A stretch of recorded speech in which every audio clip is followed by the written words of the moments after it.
नमस्कार प्यारे बच्चों, आप सभी को आपके अपने YouTube चैनल डोमिनेट गुरुकुल में स्वागत है। आपको यदि हमारा वीडियो अच्छा लगता है तो आप इसको लाइक कीजिए और चैनल को सब्सक्राइब कीजिए। अपने दोस्तों को शेयर करना मत भूलिए। आइए चौथे क्वेश्चन का पहला क्वेश्चन देखते हैं। चौथे में पहला क्वेश्चन देखते हैं क्या दिया है। एक छात्रावास के मासिक व्यय का एक भाग नियत है तथा शेष इस पर निर्भर करता है कि छात्र ने कितने दिन भोजन लिया है। जब एक विद्यार्थी ए को जो 20 दिन भोजन करता है 1000 रुपये छात्रावास के व्यय के रूप में के लिए अदा करने पड़ते हैं, जबकि एक विद्यार्थी बी को जो 26 दिन भोजन करता है छात्रावास के व्यय के लिए 1180 रुपये अदा करने पड़ते हैं। नियत व्यय और प्रतिदिन के भोजन का मूल्य ज्ञात कीजिए। ठीक है, तो हम करेंगे क्या, लेकर मान लेंगे कि माना नियत व्यय 100 रुपये तथा प्रतिदिन के भोजन का व्यय क्या है, y रुपये है। मान लेंगे माना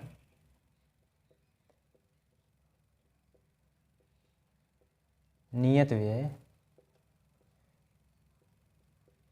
रुपया x है, x तथा प्रतिदिन के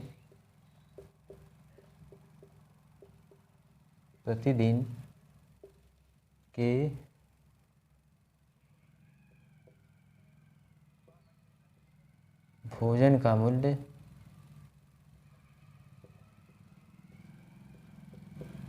रुपया y है।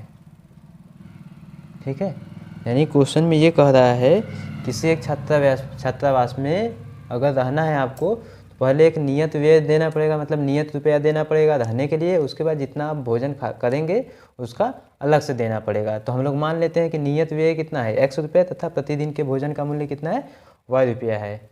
प्रथम शर्त के अनुसार जो ये बोल रहा है ना, एक विद्यार्थी ए के लिए प्रथम शर्त के अनुसार प्रथम शर्तानुसार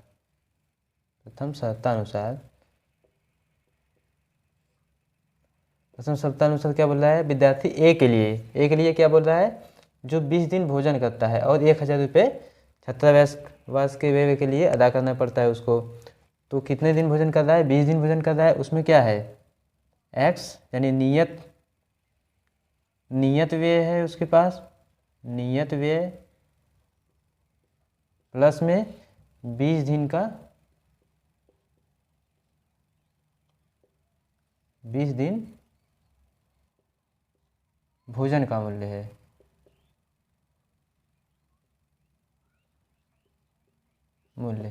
दोनों नियत व्यय और 20 दिन के भोजन का मूल्य दोनों मिलाकर कितने रुपए हैं, 1000 रुपये। किसने दिया है, उसने कितना रुपये दिया है, 1000 रुपये दिया है। तो नियत व्यय हमने कितना माना है, 100 रुपये माना है, प्लस में एक दिन का जो भोजन का मूल्य है वो कितना माना है हमने, y है। तो 20 दिन का कितना हो जाएगा, 20y बराबर मिलाकर कितने रुपये का खर्चा मतलब दे रहा है, 1000 रुपये। इसको हम लोग क्या मान लेंगे, समीकरण 1 मान लेंगे। अब द्वितीय शर्तानुसार देख लीजिए। द्वितीय शर्तानुसार यानी बी के लिए लिख सकते हैं, यहाँ पे आप ए के लिए लिख सकते हैं, यहाँ पे बी के लिए लिख सकते हैं।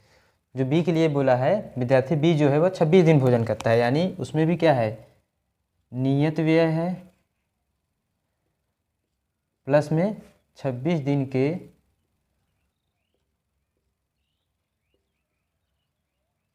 भोजन का मूल्य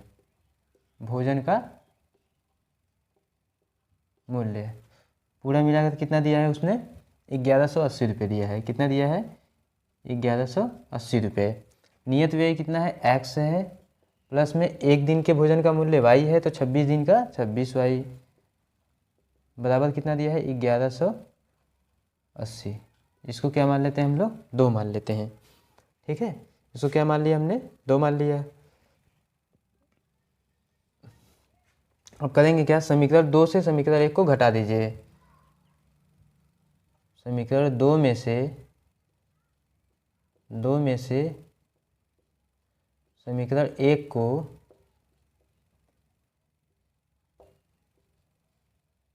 घटाने पर, समीकरण 2 में से समीकरण 1 को घटाने पर जब घटाएंगे तो क्या आएगा, समीकरण 2 क्या है, x प्लस 26y बराबर 1180। ये क्या है, दूसरा समीकरण है।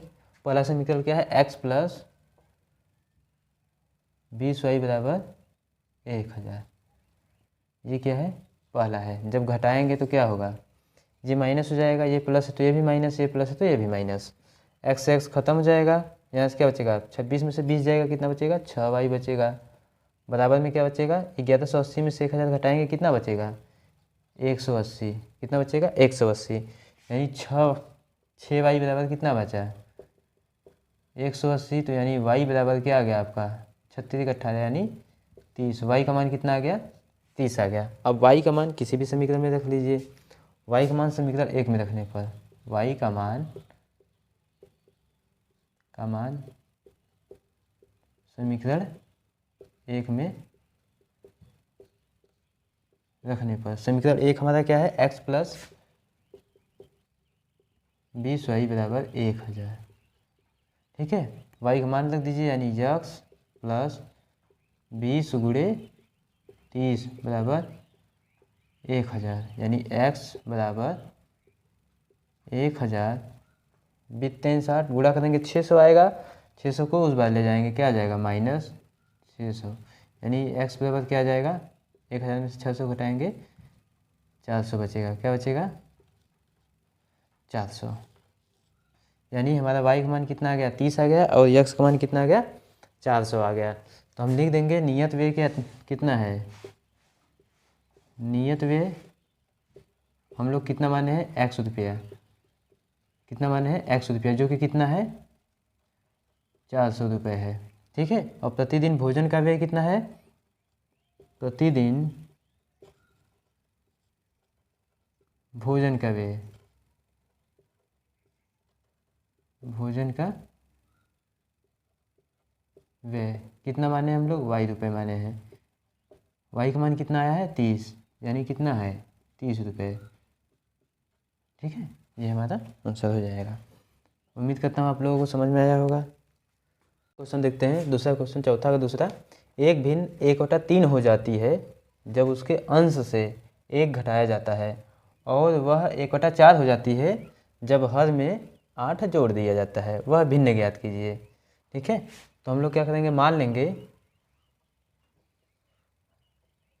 माना भिन्न क्या है, माना भिन्न x/y है, x/y है। ठीक है, फिर शर्त के अनुसार पहले शर्त में क्या दे रखा है, एक भिन्न 1/3 हो जाती है जब उसके अंश से 1 घटाया जाता है। यानी अंश में से 1 घटा देंगे तो कितना हो जाएगा, 1/3। लेकिन प्रथम शर्तानुसार, प्रथम शर्तानुसार पहले शर्त में क्या बोल रहा है, जब अंश से 1 घटाया जाता है। अंश क्या है, x है, x में से 1 घटाइए और y को ऐसे ही रहने दीजिए, तब भिन्न क्या हो जाता है, 1/3 हो जाती है। ठीक है, तो इसको हल कर लेंगे, यानी 3x - 3 बराबर में y। ठीक, चर को एक तरफ अचर को एक तरफ कर लीजिए, यानी 3x - y बराबर 3। इसको क्या मान लेंगे हम लोग, 1 मान लेंगे। 3 को इधर लेकर गए हैं और y को इधर लेकर आए हैं। ठीक है, दूसरे शर्त में क्या दिया है, द्वितीय शर्तानुसार,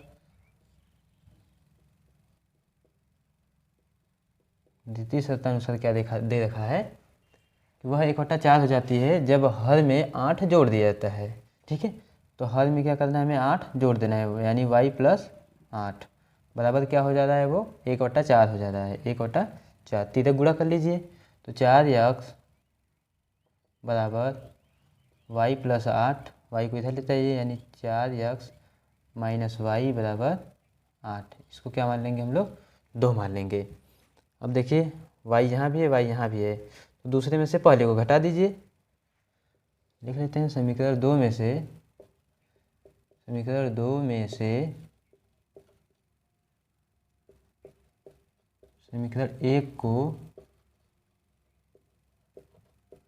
घटाने पर। ठीक है, यानी हमें एक x या y हटाना है, उसके बाद वहाँ से मान निकालना। यानी हम लोग क्या लगा रहे हैं, विलोपन विधि वाला लगा रहे हैं ना।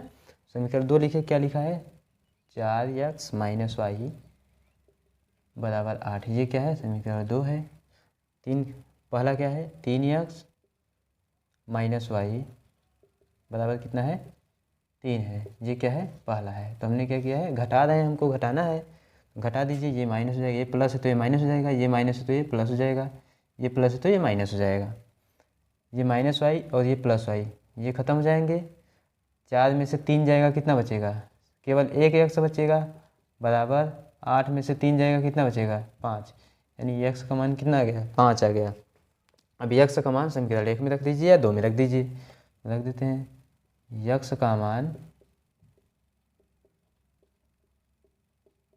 समीकरण 1 में रखने पर, समीकरण 1 में रखने पर समीकरण 1 क्या है हमारा 3x माइनस वाई बराबर 3। 3x माइनस वाई बराबर 3 है। एक्स का मान रखिए 3 गुणे 5 माइनस वाई बराबर 3।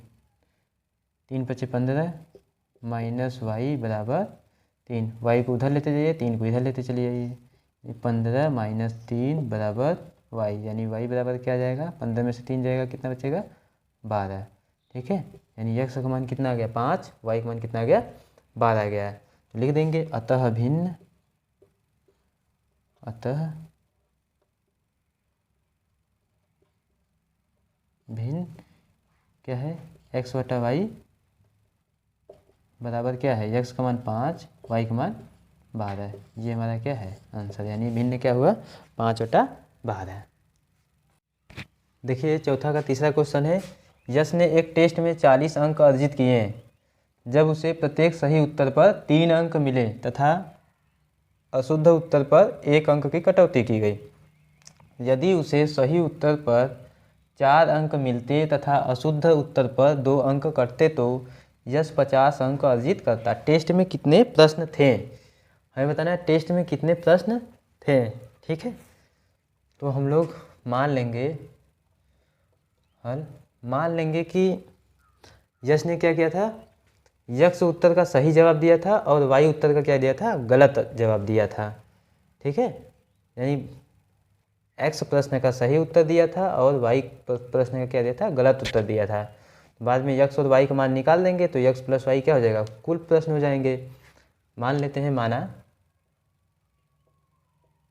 माना यश ने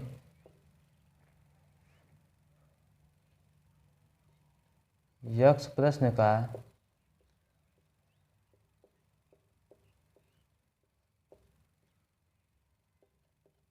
सही उत्तर दिया तथा वाई प्रश्न का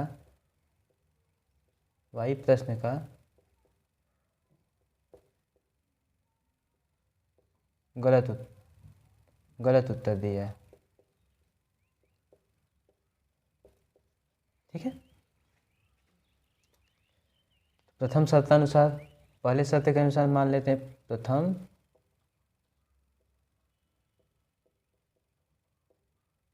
शर्तानुसार, यानी पहले शर्त में क्या बोल रहा है, यश ने एक टेस्ट में 40 अंक अर्जित किए हैं। वह 40 अंक अर्जित किया जब उसने प्रत्येक सही उत्तर पर 3 अंक मिले। जब उसे क्या हुआ प्रत्येक सही उत्तर पर 3 अंक मिले तथा अशुद्ध उत्तर यानी गलत उत्तर पर क्या 1 अंक की कटौती की गई। तो हम लोग माने कितना यक्स प्रश्न उसने क्या किया था सही किया था और वाई प्रश्न क्या किया था गलत किया था। तो एक प्रश्न पे 3 अंक मिले तो एक्स प्रश्न पे कितने अंक मिलेगा उसे 3 एक्स। एक प्रश्न पर उसे 3 अंक मिल रहा है तो एक्स प्रश्न पर कितना मिलेगा 3 एक्स मिलेगा, टोटल ये मिलेगा। और कटौती कितने की जाएगी 1 अंक, एक प्रश्न पे 1 अंक की कटौती की जा रही है। तो वाई प्रश्न पे क्या की जाएगी, वाई प्रश्न पे क्या हो जाएगा 1 × वाई यानी वाई। तो उसे क्या मिल रहा है 40 अंक पूरा मिल रहा है ना। यानी उसने क्या किया था यक्स प्रश्न का सही उत्तर दिया था तो एक सही उत्तर के लिए 3 अंक मिल रहा है। तो टोटल कितने अंक मिले उसे 3 × एक्स 3 एक्स। अब क्या हुआ 1 अंक की कटौती की जा रही है गलत उत्तर पे। तो वाई प्रश्न का वो क्या किया है गलत उत्तर दिया है तो एक प्रश्न पे 1 अंक कट रहा है तो वाई प्रश्न पे कितना कटेगा 1 × वाई यानी वाई बराबर ये दोनों का अंतर ही क्या मिल रहा है उसे शुद्ध रूप से 40 अंक मिल रहे हैं। इसको क्या मान लेते हैं हम लोग प्रश्न 1 मान लेते हैं समीकरण 1। अब दूसरे शर्त के अनुसार क्या बोल रहा है, द्वितीय शर्तानुसार, द्वितीय शर्तानुसार दूसरे शर्त में क्या बोल रहा है, यदि उसे सही उत्तर पर 4 अंक मिलते हैं तथा अशुद्ध उत्तर पर 2 अंक करते हैं तो यश 50 अंक अर्जित करता है। तो एक अंक पे, एक उत्तर पे, सही उत्तर पे कितने मिल रहे हैं, 4 अंक मिल रहे हैं। तो एक्स प्रश्न का उसने सही उत्तर दिया है तो कितने अंक मिलेंगे, 4 इंटू यक्स, घटा देंगे जितने उसके कटौती होगी, यानी एक अंक, एक प्रश्न पे गलत उत्तर पर क्या कितने अंक कट रहे हैं, 2 अंक। तो वाई प्रश्न का गलत उत्तर देने पर कितने अंक कटेंगे, 2 वाई, बराबर क्या मिल रहा है उसे, 50 नंबर मिल रहा है, 50 अंक उसे मिल रहा है। ये क्या हो गया, समीकरण 2 मान लेंगे। समीकरण 1 और 2 देखिए, इसमें न तो यक्स का गुणांक बराबर है ना तो वाई का, तो हम लोग क्या करेंगे, समीकरण 1 में 2 से गुणा कर देते हैं। समीकरण 1 में 2 से गुणा करने पर, समीकरण 1 में 2 से गुणा कर दीजिए। तो समीकरण 1 में जब 2 से गुणा करेंगे तो कितना हो जाएगा, 2 3 6 माइनस 2 आई बराबर कितना हो जाएगा, 80। इसको क्या मान लेते हैं हम लोग, समीकरण 3 मान लेते हैं। इसको क्या मान लेते हैं हम लोग, समीकरण 3 मान लेते हैं। ठीक, अब क्या करेंगे, समीकरण 3 और 2 और 3 देखिए, 3 में से 2 को घटा दीजिए, 3 में से 2 को घटा दीजिए, देखिए यहाँ भी माइनस, यहाँ भी माइनस, 3 में से 2 को घटा दीजिए, लिखेंगे समीकरण 3 में से, समीकरण 3 में से समीकरण 2 को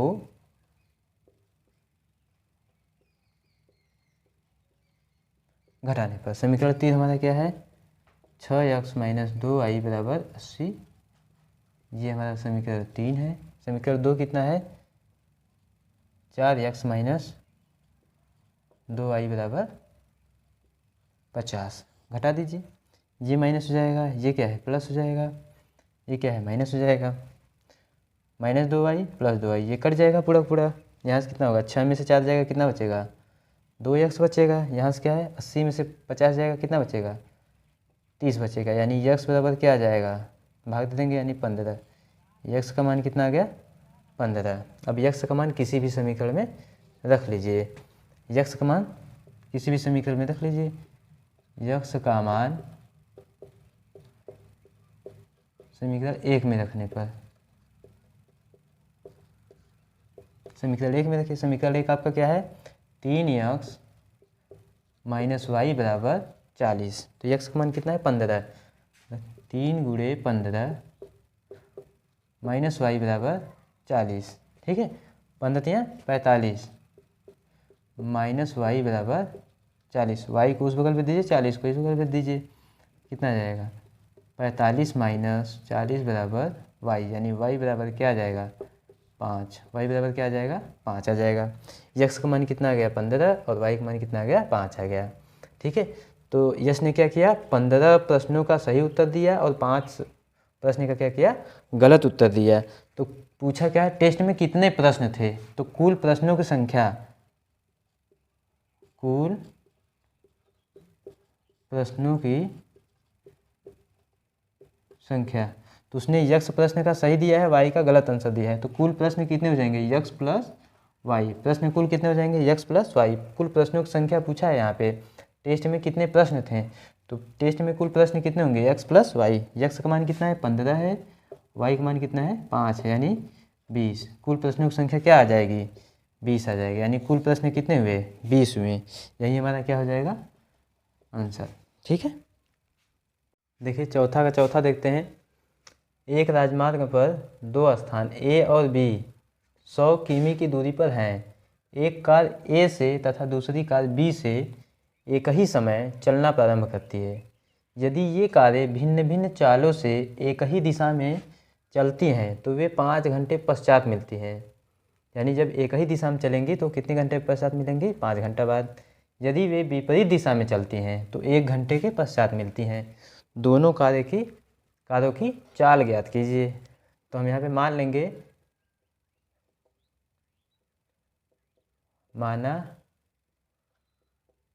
कार ए की चाल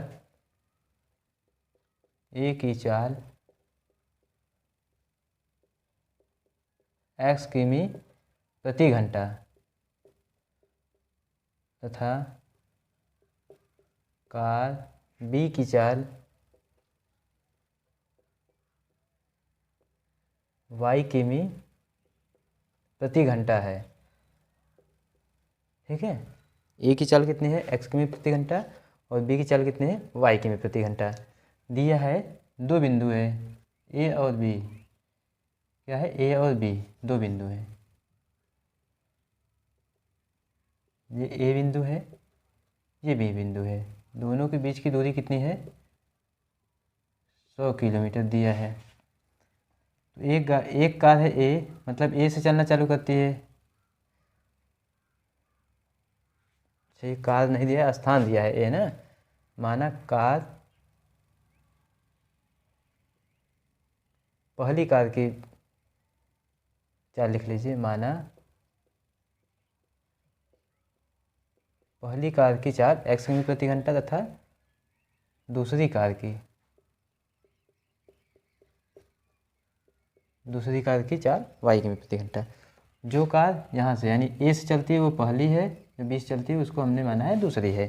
तो जब यहाँ से चलती है, क्या बोला है, एक ही दिशा में यानी अलग अलग चाल से, दोनों का चाल बराबर नहीं है। जब अलग अलग चाल से एक ही दिशा में चलेंगे, एक ही दिशा कहने का मतलब है यदि यह इधर जा रही है तो ये वाले भी किधर जाएगी, इधर जाएगी, यानी पहली कार भी उसी दिशा में जाएगी।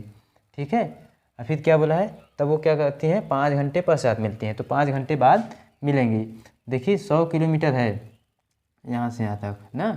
तो जब भी जो ए है ये पहली वाली है, दूसरी वाले से कब मिलेगी, जब ये 100 किमी इससे ज़्यादा तय करेगी। यानी जो दूसरी वाली कार है उससे ज़्यादा दूरी ए वाली, मतलब ए पे जो चल रही है, यानी पहली कार 100 किलोमीटर ज़्यादा चलेगी तभी बी से क्या होगी, मिलेगी। यानी दोनों के बीच का अंतर कितना है, 100 किलोमीटर है। तो जब मिलेगा तो क्या होगा, जो ए से चल रही है जो पहली कार, वो क्या करती है, 100 किलोमीटर ज़्यादा दूरी तय करना पड़ेगा तभी वह क्या करेगी, बी से मिलेगी। तो कहीं इधर बिंदु पे मिलती है, मान लीजिए यहीं पे क्या हुआ, मिल जाएगी। तो यहाँ से यहाँ तक दूरी तय करेगी, यानी जो दूसरी कार है वो यहाँ से यहाँ तक दूरी तय करेगी, जबकि पहली कार क्या होगी, यहाँ से लेकर पूरा यहाँ तक करेगी, दूरी तय करेगी, तब जाके वो कहीं क्या होंगी, मिलेंगी। तो कितने समय बाद मिलती है, 5 घंटे बाद मिलती है। जब क्या होगा, विपरीत दिशा में चलेंगे, यानी ये भी इधर चले और ये भी इधर चले, तब कितने घंटे बाद मिल जाती है, 1 घंटे बाद। मान लीजिए कहीं यहाँ बिंदु है तो यहाँ पे आके मिल जाएंगी। ठीक है, तो आइए बनाते हैं, यानी प्रथम शर्तानुसार देखते हैं प्रथम शर्तानुसार। पहले शर्त में क्या दिया है, यहाँ से दिया है भिन्न भिन्न चालों से एक ही दिशा में चलती हैं तो वे 5 घंटे पश्चात मिलते हैं। एक ही दिशा में चलेंगी तो एक ही दिशा में चलेंगी तो कितने घंटे बाद मिलती है, 5 घंटे बाद। तो हम मान लेते हैं पहली कार कितने चल रही है, x किमी प्रति घंटे से चल रही है, तो उसके द्वारा तय की गई दूरी कितनी हो जाएगी, 5 घंटे में कितना दूरी तय करेगी। यानी हम लोग चाल बराबर दूरी बटा समय, ये वाला सूत्र जानते हैं, चाल बराबर दूरी बटा समय। तो उसकी चाल क्या है, पहली कार की चाल कितना है, x किमी प्रति घंटा, और कितने समय बाद मिल रही है, 5 घंटे बाद। तो चाल दिया है और समय दिया है, तो दूरी कितनी हो जाएगी, 5x, यानी पहली जो कार है वह कितनी दूरी तय करेगी, 5x। ठीक है, और दूसरी कार क्या है, y किमी प्रति घंटे से चल रही है, वो भी कितने घंटे बाद मिल रही है, 5 घंटे बाद मिल रही है। तो वहाँ से भी कितना आ जाएगा, इसकी भी दूरी कितनी आ जाएगी, 5y। दोनों जो दूरी है यानी 5x और 5y, दोनों दूरियों का अंतर क्या मिलेगा हमें, 100 किलोमीटर मिलेगा कि नहीं, 100 किलोमीटर। यानी यहाँ से यहाँ तक की दूरी क्या हो गई, पहली द्वारा 5x हो गया, दूसरी द्वारा क्या हो गया, 5y हो गया। दूसरी कार द्वारा चली गई दूरी कितनी है, 5y, पहली कार द्वारा चली गई दूरी कितनी है, 5x। तो 5x में से 5y घटा देंगे तो यहीं 100 बचेगा कि नहीं, वहीं ये लिखा गया है। तो इसको हम लोग क्या मान लेंगे, पहला समीकरण मान लेंगे। ठीक है, द्वितीय शर्तानुसार क्या बोला है, द्वितीय शर्तानुसार दूसरे शर्त में क्या दिया है, यदि वे क्या होते हैं, विपरीत दिशा में चलते हैं, यानी एक दूसरे के विपरीत दिशा में, यानी यह इधर जा रहा है तो यह भी इधर जाएगा। ठीक है, यानी एक दूसरे के विपरीत, यदि यह पूरब की ओर जाएगा तो एक इधर जाएगा पश्चिम की तरफ, तब क्या होगा, तब 1 घंटे पश्चात मिलेंगे। कितने घंटे पश्चात मिलेंगे, तो जो पहली कार है x किमी प्रति घंटे से चल रही है, तो 1 घंटे में चली गई दूरी कितनी हो जाएगी, x। ठीक है, यानी यह कहाँ से कहाँ तक चला, यहाँ से लेके यहाँ तक चला, और दूसरी वाली कहाँ से कहाँ तक चली, यहाँ से लेके यहाँ तक चली। तो यह कितना चला, यक्स चला। यह कितना चला 1 घंटे में, वाई चला। यानी यक्स दूरी प्लस में क्या, वाई दूरी। यानी पहली कार द्वारा चली गई दूरी यक्स है, दूसरी कार द्वारा चली गई दूरी 1 घंटे में कितना है, वाई है। दोनों को जोड़ देंगे तो कितने के बराबर हो जाएगा, 100 के बराबर हो जाएगा कि नहीं। यानी दोनों के बीच की दूरी कितनी है, 100 किमी है ना। ये यक्स किमी चल जाएगा 1 घंटे में, और ये वाई किमी चल जाएगा। दोनों को जोड़ देंगे कितना आ जाएगा, 100 किमी। अब क्या करना है, दोनों को हल करना है। ठीक है, देखिए यहाँ पे पहला समीकरण ये हो गया, दूसरा हो गया। अब करेंगे क्या, देखिए एक्स और वाई गुणांक बराबर नहीं है तो किसी एक को बराबर कर देना है। तो समीकरण 2 में क्या कर देते हैं, 5 से गुणा कर दें। गुणा कर लीजिए समीकरण 2 में 5 से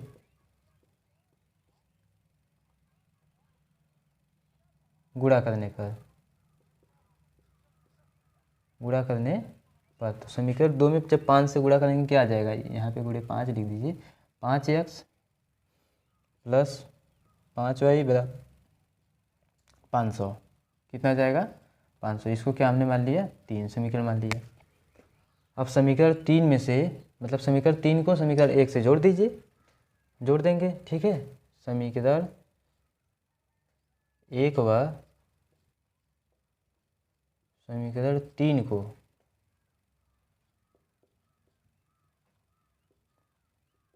जोड़ने पर दोनों को जोड़ दीजिए। दोनों को जोड़ेंगे तो क्या आएगा, 5x माइनस 5y बराबर 100 दिया है।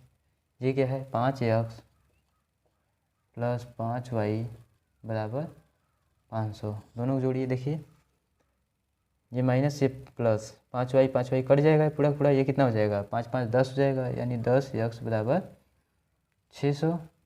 यानी x बराबर कितना आ जाएगा, 60। यक्स का मान कितना आ गया, 60 आ गया। अब यक्स का मान किसी भी समीकरण में रख दीजिए, यक्स का मान किसी भी समीकरण में रख दीजिए। तो समीकरण 2 में रख लीजिए, आसान होगा। यक्स का मान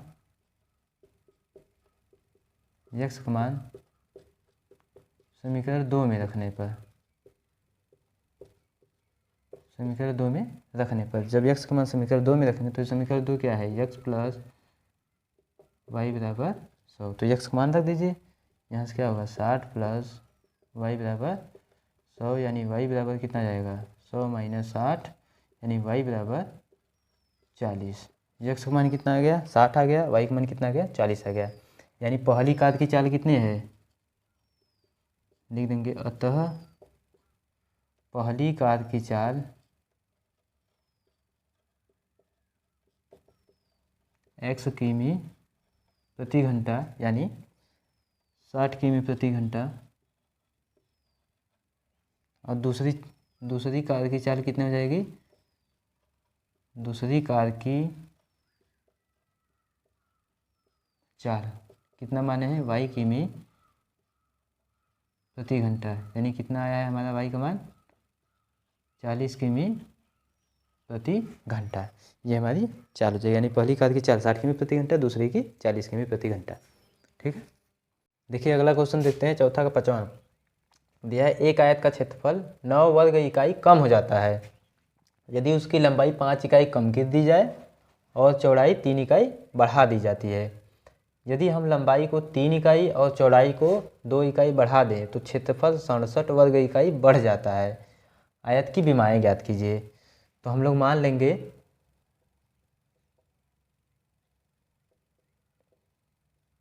आयत की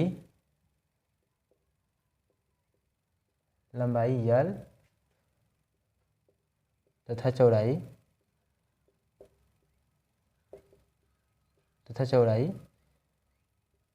B है।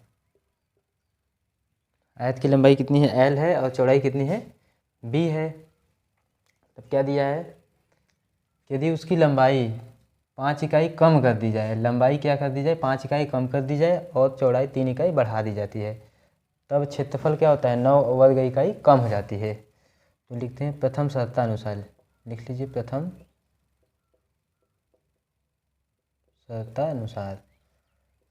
शर्तानुसार क्या बोल रहा है, यदि लंबाई को 5 इकाई कम कर दें तो लंबाई में से 5 घटा देंगे तो क्या आ जाएगा, ये 5 इकाई कम कर दी जाती है और चौड़ाई 3 इकाई बढ़ा दी जाती है, यानी बी को +3, चौड़ाई कितना बढ़ा दिया गया, 3 इकाई बढ़ा दी जाती है। तब क्या बोल रहा है, एक आयत का क्षेत्रफल 9 वर्ग इकाई कम हो जाता है, यानी क्षेत्रफल जो होता है L इंटू बी, यह क्या हो जाएगा, कम हो जाता है। जब कम हो जाता है तो बराबर करने के लिए क्या कर लेंगे, हम इसमें 9 जोड़ देंगे। ठीक है, क्या करेंगे, 9 जोड़ देंगे। जो आयत का क्षेत्रफल होता है, आयत का क्षेत्रफल लंबाई गुणे चौड़ाई, क्या होता है, लंबाई गुणे चौड़ाई, यही होता है लंबाई गुणे चौड़ाई, यानी L इंटू बी, लंबाई गुणे चौड़ाई होता है। तो बोल रहा है जब लंबाई को 5 इकाई कम कर दिया जाए और चौड़ाई को 3 इकाई बढ़ा दिया जाए, तब जो क्षेत्रफल होगा वह पहले के क्षेत्रफल का, पहले के क्षेत्रफल से क्या होता है, 9 वर्ग इकाई कम हो जाता है। तो दोनों को बराबर करने के लिए, जब ये कम हो जाता है तो दोनों को बराबर करने के लिए, अच्छा इधर कम हो जाता है बोल रहा है ना, कम, ये कम हो जाता है तो इसमें जोड़ेंगे 9 ना, ये कम हो जा रहा है, क्षेत्रफल पहले से क्या हो जाता है, कम हो जाता है, तो दोनों को बराबर करने के लिए इसमें 9 जोड़ देंगे। ठीक है, यहाँ पे क्या कर दिया जाएगा, 9 जोड़ दिया जाएगा। अब इसको हल कर लीजिए, गुणा कर दीजिए, क्या आ जाएगा, L into B, L B क्या आ जाएगा, +3L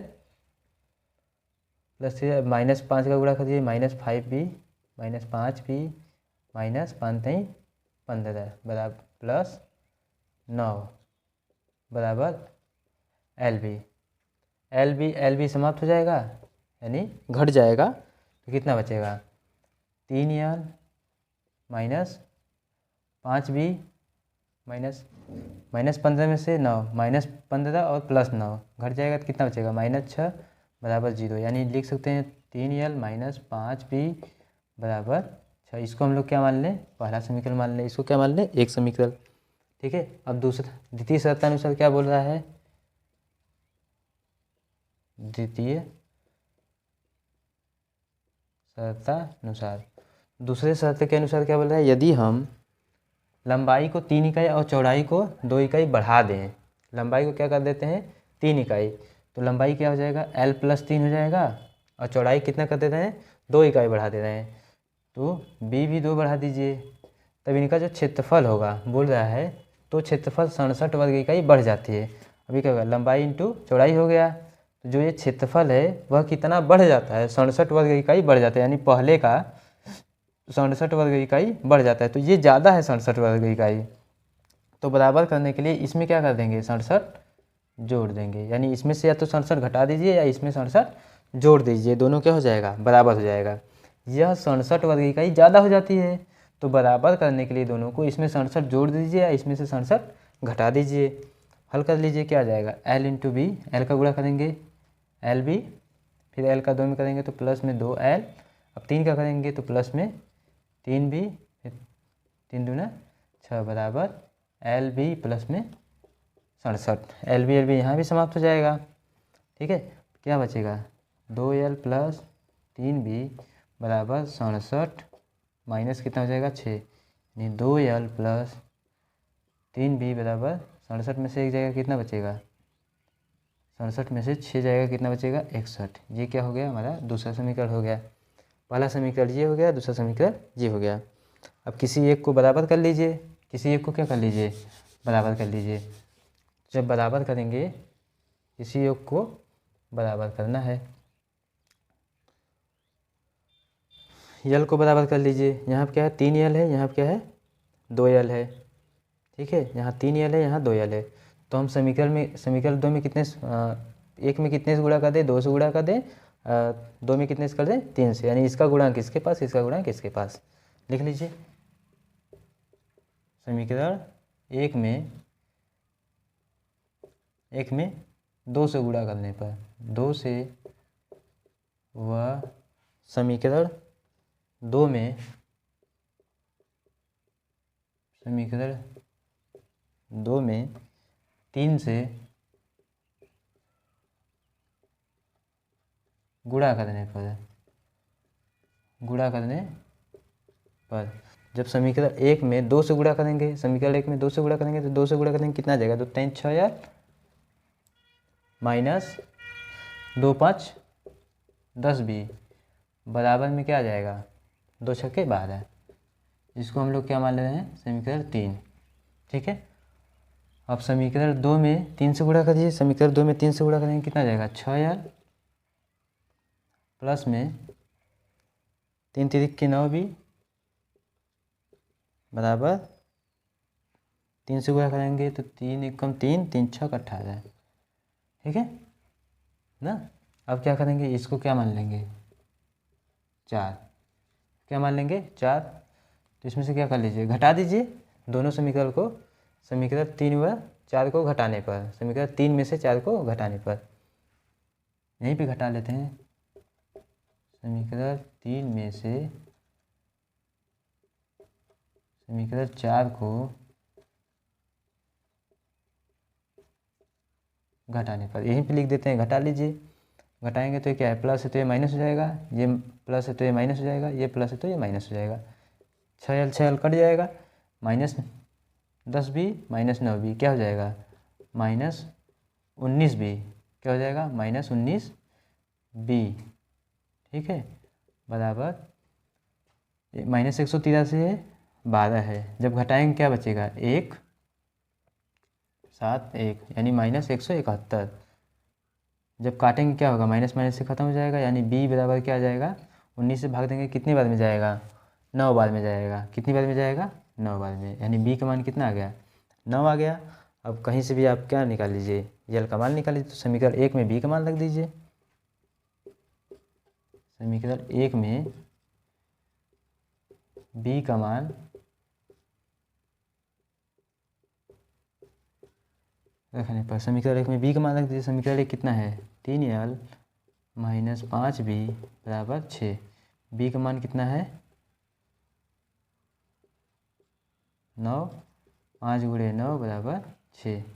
तो 3l माइनस 45 बराबर 6, यानी 3l बराबर कितना हो जाएगा, 3l बराबर 6 प्लस 45।